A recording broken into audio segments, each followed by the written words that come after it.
Hello congrats family. So here I am Lara Fatima. I hope you are doing well. So यहाँ पर हम कर रहे थे second year BCom semester third का बिजनेस इकोनॉमिक्स एंड आज का टॉपिक है हमारा IS and LM framework. So अगर आपने बिजनेस इकोनॉमिक्स की सारे लेक्चर्स यहाँ पर अटेंड किए हैं देन आपको ये भी टॉपिक अच्छे से समझ आने वाला है, क्योंकि जो हम लेक्चर्स कर रहे हैं वो एक दूसरे से थोड़े से रिलेटेड है। तो जो भी टॉपिक जो भी सिलेबस हमने बिजनेस इकोनॉमिक्स का देखा था वो अकॉर्डिंगली हम यहाँ पर कंप्लीट कर रहे हैं एंड सारा ही आपका जितना भी सिलेबस था बिजनेस इकोनॉमिक्स का वो सारा ही यहाँ पर कंप्लीट करेंगे। सो आज की वीडियो में हम देखेंगे आईएस एंड एलएम फ्रेमवर्क के बारे में, क्या क्या टॉपिक्स पढ़ने वाले हैं वो देख लेते हैं। Integrated approach the IS and LM model, goods market equilibrium, derivation of IS curve, money market equilibrium, derivation of LM curve, the simultaneous equilibrium in goods and money market, impact of changes in monetary and fiscal policy on rate of interest and level of income। so देखो यहाँ पर ये सारे topics हम आज की video में cover करेंगे। मॉनेटरी और फिस्कल पॉलिसी के बारे में ऑलरेडी हम प्रीवियस वीडियोस में पढ़ चुके हैं। सो अगर आपने मॉनेटरी एंड फिस्कल पॉलिसी अच्छे से समझी है देन ये टॉपिक भी आपके समझ में इजीली आ जाएगा। सो स्टार्ट करते हैं आज की वीडियो एंड देखते हैं सबसे पहले आईएस एंड एलएम मॉडल क्या होता है। सो सबसे पहले देखेंगे integrated approach IS and LM model. The goods and the money market are interlinked by two economic variables, namely interest rate and national income। अब देखो यहाँ पर क्या बोला है कि goods और money market जो है वो एक दूसरे से इंटरलिंक है दो वेरिएबल से। उन वेरिएबल्स का नाम क्या है यहाँ पर? Interest rate and national income. ठीक है, तो इंटरेस्ट रेट और नेशनल इनकम जो है वो लिंक करती है गुड्स को और मनी मार्केट को। In this model interest rate is introduce in goods market through investment demand. The goods market therefore has two variable, interest rate and national income यानी कि जीडीपी। ठीक है, सो यहाँ क्या बोला है इस मॉडल में हम देखेंगे कि इंटरेस्ट रेट जो है जो गुड्स मार्केट में इंट्रोड्यूस किया गया है इन्वेस्टमेंट के डिमांड के थ्रू। ठीक है, तो गुड्स मार्केट जो है उसके दो वेरिएबल्स है, पहला इंटरेस्ट रेट, दूसरा national income. The goods market equation is known as IS curve. अब यहाँ पर हम आईएस कर्व के बारे में देख रहे हैं, तो आईएस कर्व क्या है? जो गुड्स मार्केट इक्वेशन है उसी को हम आईएस कर्व बोलते हैं। अब आईएस कर्व क्या है? The IS curve represent equality between saving and investment and all points on the IS curve show goods market equilibrium at different level of interest and national income. अब देखो यहाँ पर I S जो आपको word given है उसका मतलब यहाँ पर क्या है? आई से है आपका इन्वेस्टमेंट, एस से है सेविंग। ठीक है, सो अगर आपने बिजनेस इकोनॉमिक्स के स्टार्टिंग से लेक्चर्स किए हैं देन आपको पता होगा यहाँ पर हमने कई सारे सेक्टर्स देखे थे मैक्रो इकोनॉमी में। सो उसमें जो हाउस होल्ड सेक्टर होता है उसमें सेविंग होती है, इन्वेस्टमेंट होता है। सो वही हमारा आईएस कर्व होता है। आईएस कर्व जो है वो किस चीज की शो करता है? आईएस कर्व ये शो करता है कि सेविंग और इन्वेस्टमेंट में जो इक्वालिटी है, तो आईएस कर्व पर गुड्स मार्केट में उसको इक्विलिब्रियम में शो करते हैं अलग अलग लेवल्स पे, इंटरेस्ट और नेशनल इनकम को लेके। इंटरेस्ट जो है इंक्रीज होगा, नेशनल इनकम इंक्रीज होगी या डिक्रीज होगी, तो उससे इक्विलिब्रियम हमारा कहां पर बनेगा। सो ये चीज हम देखेंगे आईएस कर्व में। The IS-LM model shows how the equilibrium level of income and interest rate are simultaneously determined by simultaneously in equilibrium in two interdependent goods and money market। यहाँ क्या बोला है कि IS और LM मॉडल देख रहे हैं, तो IS और LM मॉडल जो है वो ये शो करता है कि इक्विलिब्रियम लेवल जो है इनकम और इंटरेस्ट रेट का वो किस तरीके से शो होगा सिमिल्टेनियसली, मतलब दोनों का साथ साथ लेके किस तरीके से शो करेंगे एंड उसमें डिटरमाइन करेंगे कि इक्विलिब्रियम जो है वो इंटरडिपेंडेंट गुड्स और मनी मार्केट के बीच में कैसा है। तो इसके कर्व्स भी हम देखेंगे कि किस तरीके से बनेंगे इंटरेस्ट को लेके एंड नेशनल इनकम को लेके मनी मार्केट में, कि किस तरीके से हम वहां पर इक्विलिब्रियम शो करेंगे आईएस कर्व में एंड एलएम मॉडल में। ठीक है, सो ये हो गया हमारा integrated approach. Then next point की तरफ बढ़ते हैं एंड देखते हैं goods market and the IS curve. Goods market और आईएस कर्व के बारे में। The goods market is an equilibrium when aggregate demand is equal to national income. So यहाँ पर क्या बोला है कि गुड्स मार्केट कब इक्विलिब्रियम में होती है?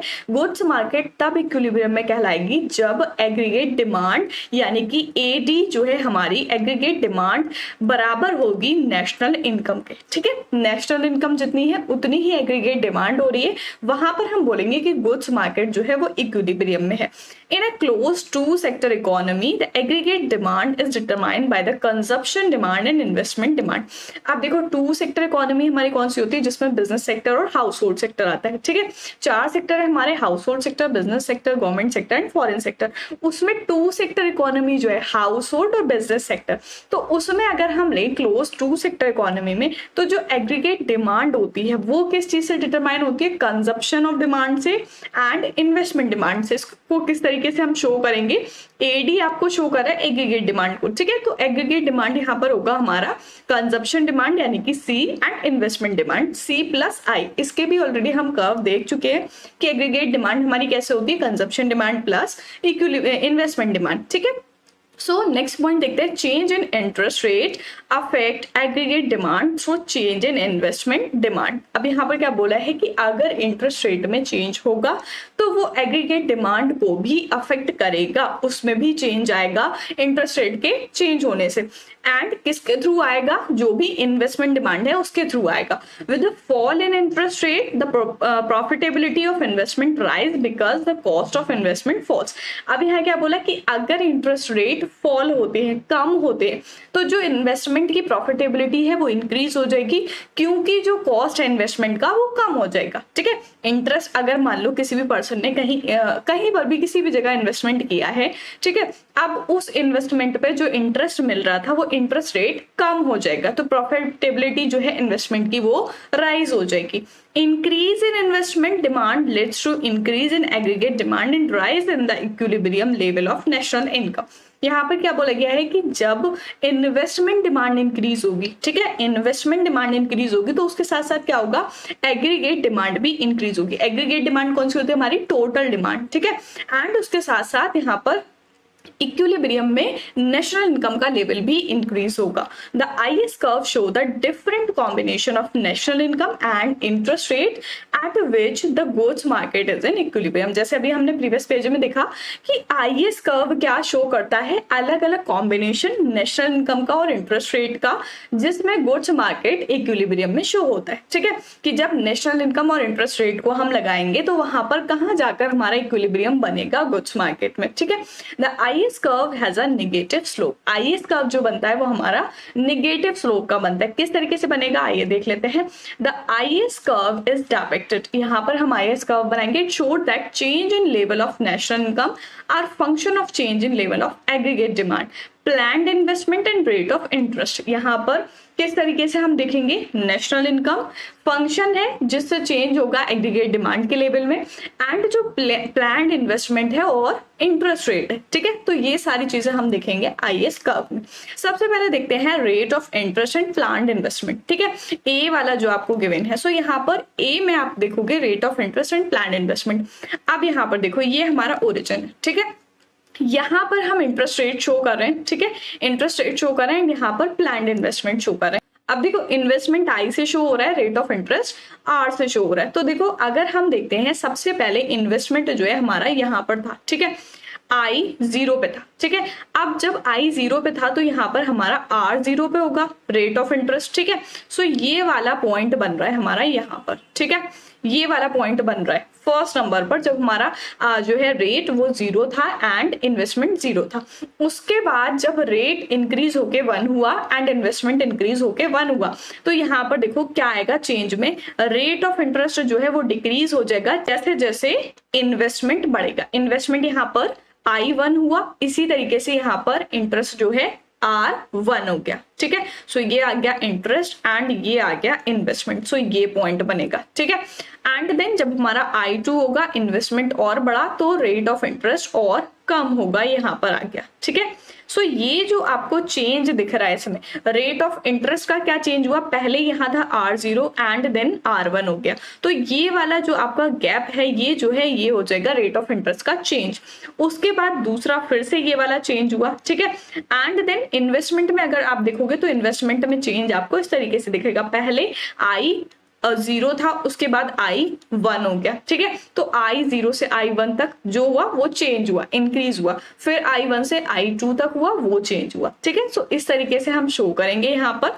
एंड देन बी वाला अगर आप देखोगे तो बी में हम क्या शो कर रहे हैं, एग्रीगेट डिमांड वाई एक्सिस पर एंड एक्स एक्सिस पर नेशनल इनकम, ठीक है। सो किस तरीके से होगी देखो, अब यहाँ पर हम इक्विलिब्रियम किस तरीके से बनाएंगे, नेशनल इनकम को हम वाई से शो कर रहे हैं। नेशनल इनकम जो है जब वाई 0 थी तब यहाँ पर जो है एग्रीगेट डिमांड आप देखोगे, सो यहाँ पर ये वाली आ रही है एग्रीगेट डिमांड, ठीक है।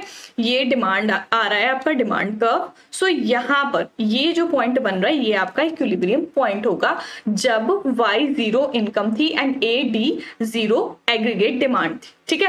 अब अगर इनकम जो है वो इंक्रीज हो गई, ठीक है, y1 हो गई, तो जाहिर सी बात है कि भाई जो डिमांड है किसी भी इंडिविजुअल की एग्रीगेट डिमांड जो है वो इंक्रीज हो जाएगी। जैसे मान लो यहाँ पर हम एग्जांपल लेते हैं कि कोई एक पर्सन है A, ठीक है, उसकी इनकम थी 10,000 पहले, ठीक है, 10,000 थी, तो वो जो है उसमें से मान लो 8,000 खर्चा कर रहा था, ठीक है, 8,000 खर्चा कर रहा था। अब उसकी जो इनकम है वो इंक्रीज होके हो गई 25,000, तो 25,000 हो गई। अब वो क्या करेगा, उसके खर्चे वैसे ही इंक्रीज हो जाएंगे, 20,000 का वो खर्चा करने लगेगा, ठीक है। तो जैसे जैसे इंसान की इनकम जो है वो इंक्रीज होती है उसी हिसाब से उसकी डिमांड्स भी जो होती हैं वो हाई हो जाती हैं। तो यहाँ पर अगर y1 किसी की भी इनकम इंक्रीज हो रही है तो उसके साथ साथ उसकी डिमांड भी इंक्रीज हो रही है, तो इक्विलिब्रियम पॉइंट यहाँ पर बनेगा। एंड देन इसी तरीके से जब y2 इनकम और ज्यादा इंक्रीज होगी, सो यहाँ पर एग्रीगेट डिमांड और इंक्रीज हो जाएगी, सो ये हमारा बन जाएगा इक्विलिब्रियम पॉइंट।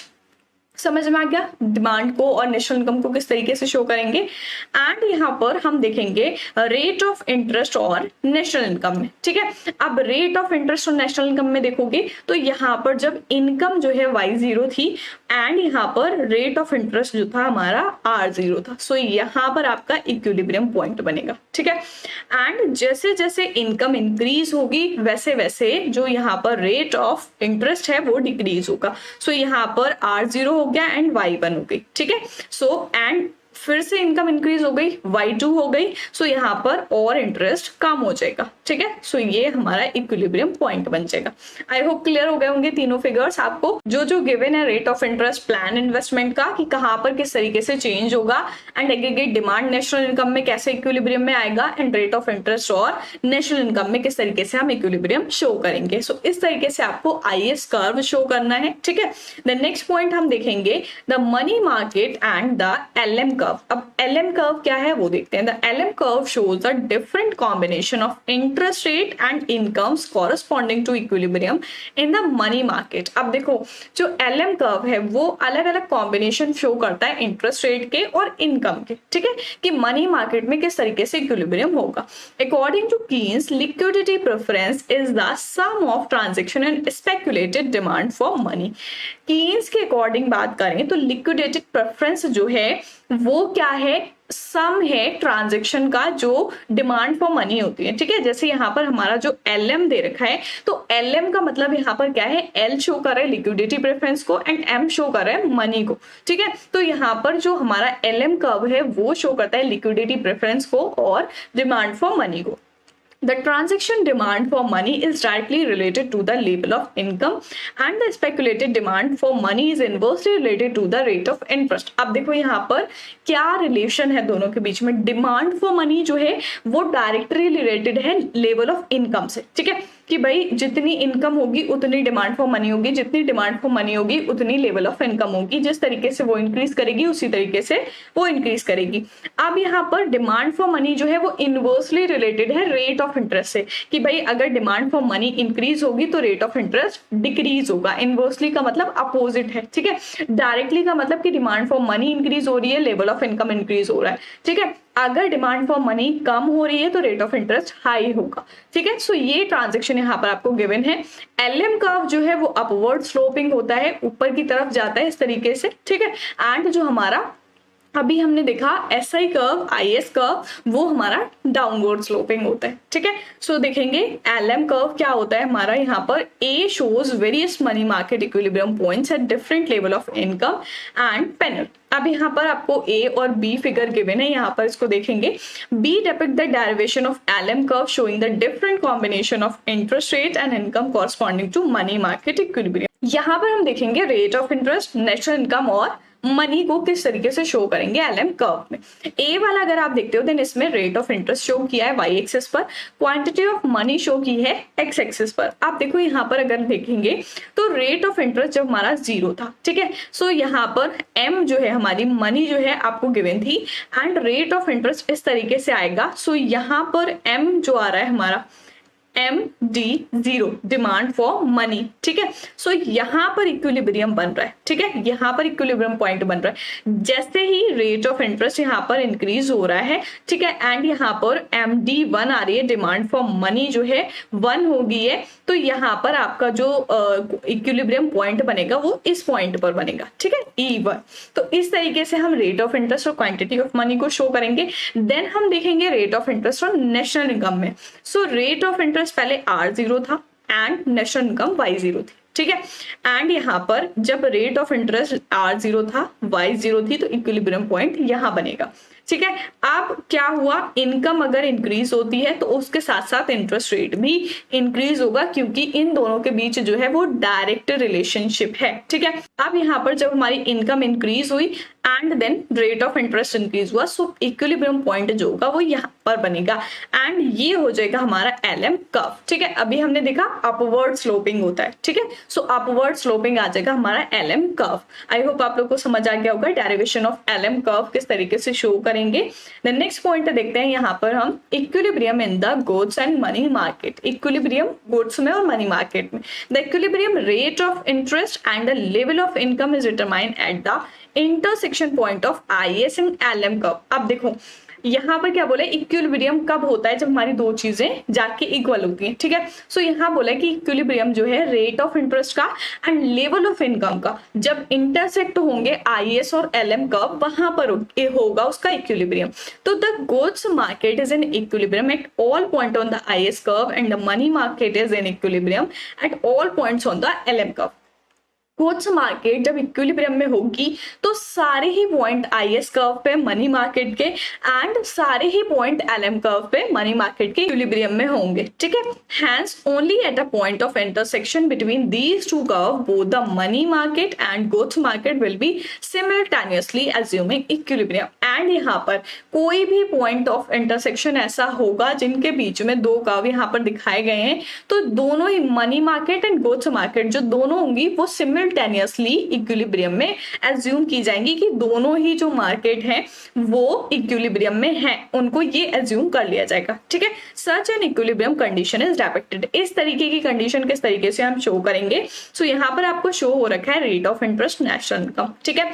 अब यहाँ पर देखो रेट ऑफ इंटरेस्ट R0 था, ठीक है, एंड यहाँ पर Y0 थी।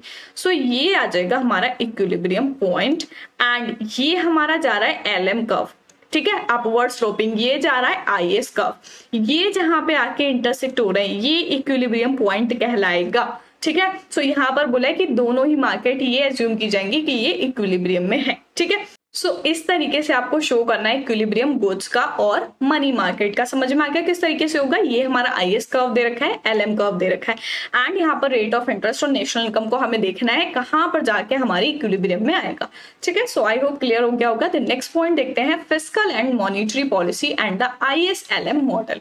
अब फिस्कल और मॉनिटरी पॉलिसी जो है उसको लिया है IS और LM मॉडल में। फिस्कल पॉलिसी का पहले देखते हैं IS एंड LM मॉडल में। Changes in fiscal policy can be explained in terms of changes in government expenditure and changes in taxes imposed by government। अब देखो फिस्कल पॉलिसी किसकी होती है, प्रीवियस वीडियो में हमने बहुत डिटेल में देखा था फिस्कल पॉलिसी के बारे में। तो फिस्कल पॉलिसी जो है वो गवर्नमेंट के द्वारा दी गई है, ठीक है।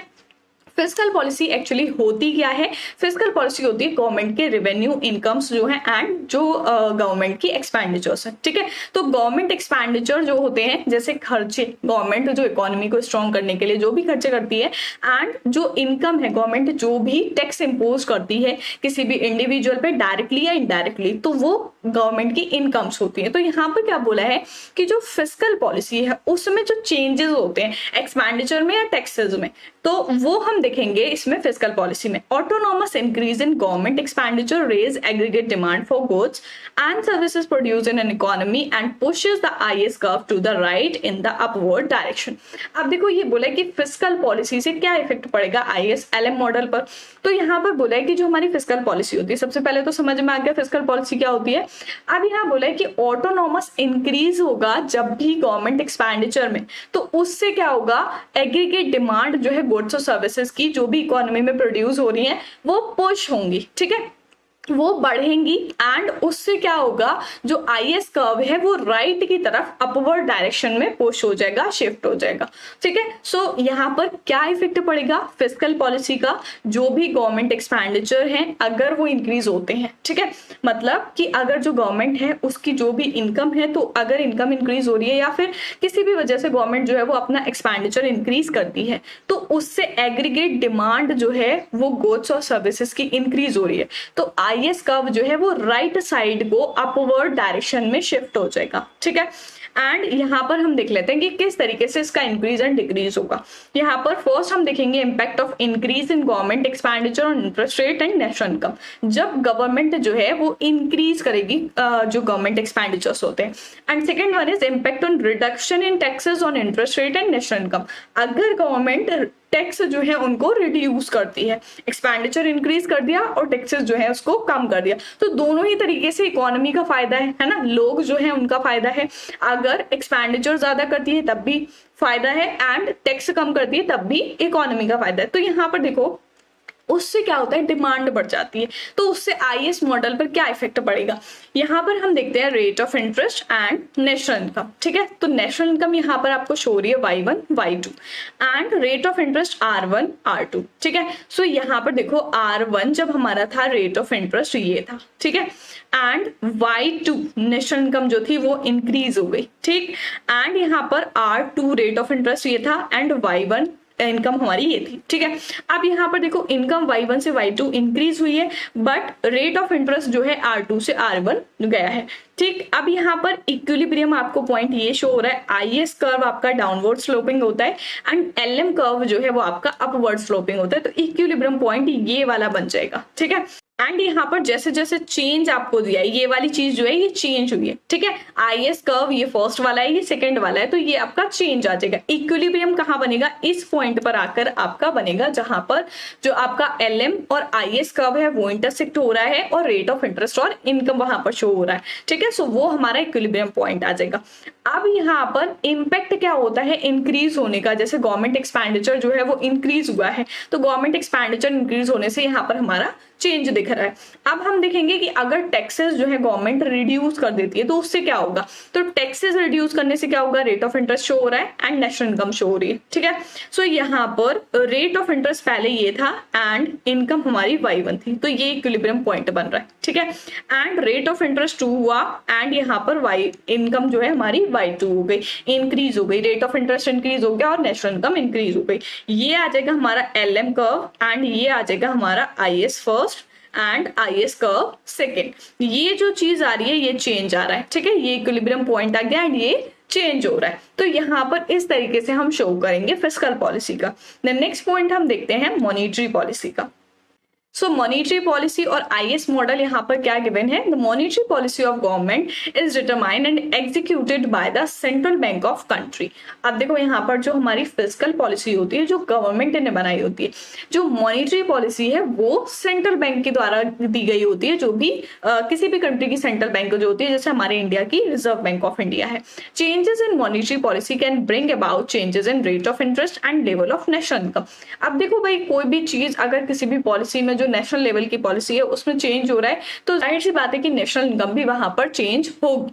अब यहाँ क्या बोला है कि मॉनेटरी पॉलिसी जो है अगर उसमें कोई चेंजेस होते हैं तो रेट ऑफ इंटरेस्ट और लेवल ऑफ नेशनल इनकम भी वहां पर चेंज होगा। तो क्या चेंज होगा वो हम देख लेते हैं। इम्पैक्ट क्या होगा एक्सपेंशनरी मॉनेटरी पॉलिसी का इंटरेस्ट रेट और नेशनल इनकम पर। इंटरेस्ट रेट हम शो कर रहे हैं, नेशनल इनकम शो कर रहे हैं। अब यहाँ पर देखो नेशनल इनकम पहले हमारी Y1 थी एंड जो हमारा रेट ऑफ इंटरेस्ट था वो R1 था, ठीक है। यहाँ पर आ रहा है हमारा पॉइंट ये। अब इस तरीके से हम LM कर्व शो कर रहे हैं एंड इस तरीके से IS कर्व शो कर रहे हैं। सो ये वाला पॉइंट जो है यहाँ पर आके सारी चीजें इंटरसेक्ट हो रही है, यानी कि ये हमारा इक्विलिब्रियम पॉइंट है।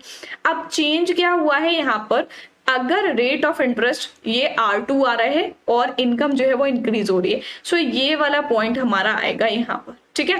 एंड LM कर्व ये आ जाएगा, IS कर्व ये आ जाएगा, ठीक है। सो ये वाला जो चेंज हुआ है ये चेंज आएगा कि भाई क्या इफेक्ट पड़ेगा नेशनल इनकम पर, नेशनल इनकम इंक्रीज होगी या डिक्रीज होगी, रेट ऑफ इंटरेस्ट इंक्रीज होगा या डिक्रीज होगा मॉनेटरी पॉलिसी में चेंजेस आने से, ठीक है। सो इस तरीके से हम शो करेंगे मॉनेटरी पॉलिसी के कर्व को कि IS LM मॉडल में किस तरीके से हमारी मॉनेटरी पॉलिसी के इफेक्ट पड़ेंगे। सो ये थी हमारी आज की वीडियो जिसमें हमने देखा IS एंड LM फ्रेमवर्क के बारे में, saving investment and liquidity preference and money के बारे में क्या फ्रेमवर्क होते हैं। फर्स्ट हमने देखा इंटीग्रेटेड अप्रोच क्या होता है, क्या होते हैं दोनों models, and then goods and IS curve के बारे में, गोट्स मार्केट क्या होती है, IS कर्व किस तरीके से शो करते हैं, एंड देन LM कर्व क्या होता है, LM कर्व के फिगर्स किस तरीके से बनाएंगे, equilibrium goats and money market में किस तरीके से शो करेंगे, फिस्कल और मॉनेटरी पॉलिसी का क्या इफेक्ट पड़ता है IS एंड LM मॉडल पर। सो आई होप आप लोगों को अच्छे से समझ आ गया होगा।